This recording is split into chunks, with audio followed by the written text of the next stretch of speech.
gražaus sekmadienio, sakyčiau, jeigu jūs būtumėt mano Instagramo sekėjai ir jeigu čia būtų Insta story, bet aš tiesiog sveikinu su jumis. Labas, mėlyje, dabar yra sekmadienis, kaip jau supratote, ir aš gaminsiu kokosų sriubą su žaliuoju kariu. Va taip užsimaniau šiandien po treniruotės, iš tikrųjų dabar yra po 12:12, aš be abejo nieko nevalgysiu, nes aš darau intermittent fasting, tai iš tikrųjų dabar turėčiau kažkur jau 16 valandų praėję, tai turėčiau pradėti valgyti, bet aš turbūt pradėsiu valgyti tik tai apie 1 valandą, kada bus pabaigta mano sriubytė. Ir šiandien, kaip ir minėjau, yra labai produktyvi diena. Tai pirmiausiai, keliausi 6 ryto, vedžiau 2 treniruotės klientam, tada nuvažiavau į parduotuvę apsipirkti maisto, tada grįžau namo ir galvoju, noriu pasportuoti. Ir taip dvėjoju, vis 5 dienas sportavau, nuo pirmadienio iki penktadienio, vakar nesportavau, buvo laisva, tai gal ir šiandien pasidaryti laisvą, užteks 5 dienų sporto, bet paskui galvoju, ai ne, bėgu pasportuosiu. Turiu laiko ir iš tikrųjų iki to meto, kada aš turėsiu pradėti valgyti dar daug laiko, tai galvoju, visą tą laiką užkimšiu kažkokiais tais produktyviais, kažkokiais tai produktyviais reikaliukais. Tai išbėgu pabėgioti, bėgu, čia buvo tokia nuokalnė ilga, 10-15 minučių nuokalnė ir paskui į įkalnę bėgti atgal. Ir labai sunku buvo, jau puškavau, tai oho. Ir kadangi labai karšta dar šiandien plius, tai pirmą pasidariau bėgimą laiptais į apačią ir paskui į viršų 128 laiptukai. Ir tada pradėjau bėgti, grįžau į tą įkalnę ir tada dar kartą bėgimą laiptukais pasidariau ir viskas buvo. Grįžau namo ir prakaitės nenustojo bėgti kokias geras 6-7 minutės. Tiesiog persirengiau, jau vaikštau, jau pulsas nurimo ir kvepuoju normaliai, nebepuškuoju, bet prakaitės va taip žliaugia, net nėra iš tikrųjų viduje karšta. Tai sakau, tada reikia man tą prakaitą nuplauti su jūros vandeniu ir tada išvažiavau į paplūdimį, pasimaudžiau, panardžiau ir paskui grįžau namo. Grįžau namo, susitvarkiau visus namus, išsirbliavau, galvoju, graži diena, pasileidau muziką, tada užsimaudyti. Tada išsimaudžiau duše, nusilakavau nagus, nusikirpau juos, nes man džiudžitsu, kas matot, kas mane sekate iš seniau, turbūt pamenate, mano nagai visada būdavo ilgiausi, o dabar, kadangi aš sportuoju džiudžitsu, jie turi būti visada nukirpti. Tai va, štai tokias palyptę nusilakavau nagus ir dabar gaminsiu sriubą. Ir aš noriu ją parodyti jums, galbūt tai bus kažkokia jums idėja. Pasižiūrėjau tokį daugiau mažiau receptą internete, neturiu aš visų produktų, kurių tenai prašo, aš turiu kitokių produktų, tai su tuo ir darysiu sriubytę. Tai įdomaus žiūrėjimo. Jeigu gaminsitės, leiskite man žinoti ir tikiuosi, jeigu jūs gaminsitės, jums irgi išeis. Štai turiu tokį daržovių, čia yra kopūstai ir morkos, buvo pusė kainos tik tai.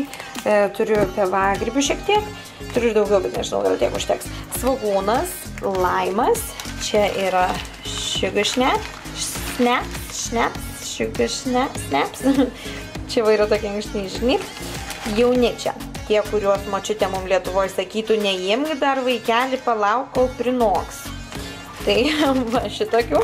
Tada tofu ir turiu štai tokio padažo green Thai curry ir naudosiu kokosų grietinėlę. Reikia viską susmulkinsiu šitus ir šitą ir tada apkepsiu, na, žodžiu, pamatysiu.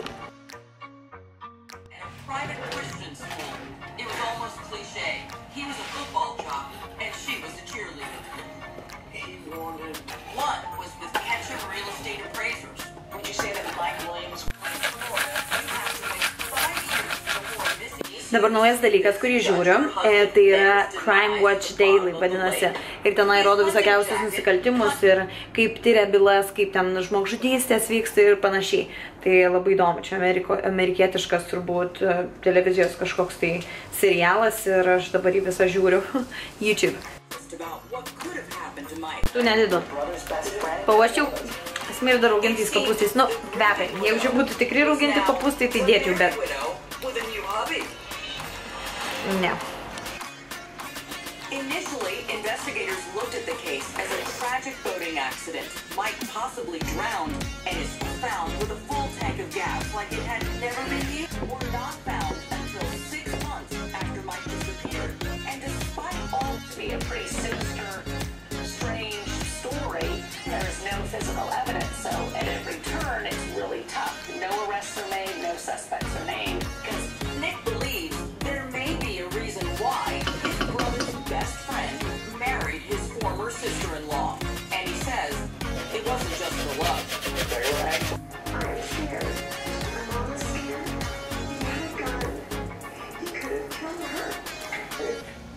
Michael is dead. I'm going. Yes, sir. And Mr. Winchester, need you to speak up a little bit. Good afternoon. 48.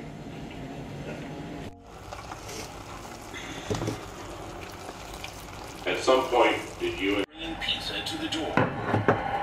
Jeff Sokol is no pizza delivery man. Cops say he's here to meet a 13-year-old girl. He says he graduated from the University of Massachusetts Amherst. I'm good, thank you very much. So where are you guys? So the cops there? Cops, freedom is rights.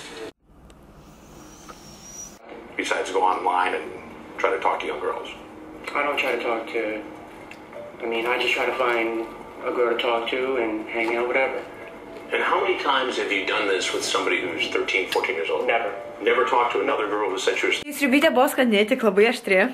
Jau man truputį burna degė, kai aš tik tai paragavau, galvojau, gal čia nuo papriko, nuo tų pipirų dar čili likę ant pirštų, gal dėl to taip aštru. Bet ne, iš tikrųjų labai buvo aštri sriuba. Na ką, o dabar neužilgo važiuosiu susitikti su Linai, bet dabar eisiu. O negaliu uždėti. Grožio miego. Einu valandą pamiegoti pietų. Pasidedu iš čia.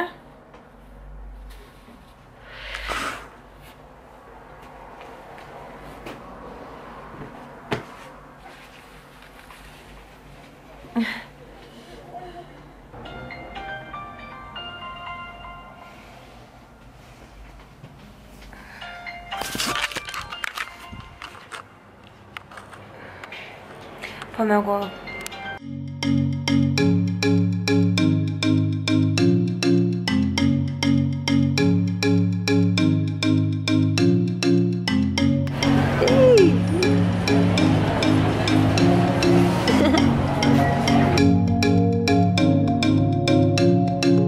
Na tai dabar greitai prieš važiuojant namo užsukom į Harris Farm marketą. Ir čia yra labai daug daržovių, visokiausiai panašiai. Yra vienas skyrelis, kaip jis vadinasi Imperfect Foods, berods. Imperfect Fruits or Vegetables or Foods tiesiog. Ir tenai viską pardavinėja kartais bene perpus pigiau. Todėl, kad va taip jau yra, kad žmonės nemėgsta, jeigu maistas būna, tarkim, kažkokios, jeigu daržovė kitos formos ar panašiai. O aš čia atėjau iš tikrųjų va, na šitų slyvų. Tai pasižiūrėsiu ir jis ten pasižiūrėsiu, ką gero turi tame skyrelyje. Tai galima kažką pigiau nusipirkti, kas mane australai sekate, tai žinokite, Harris Farm markete visada yra skyrelis Imperfect Foods ir tenai yra visos daržovės ir vaisiai bene perpus pigiau.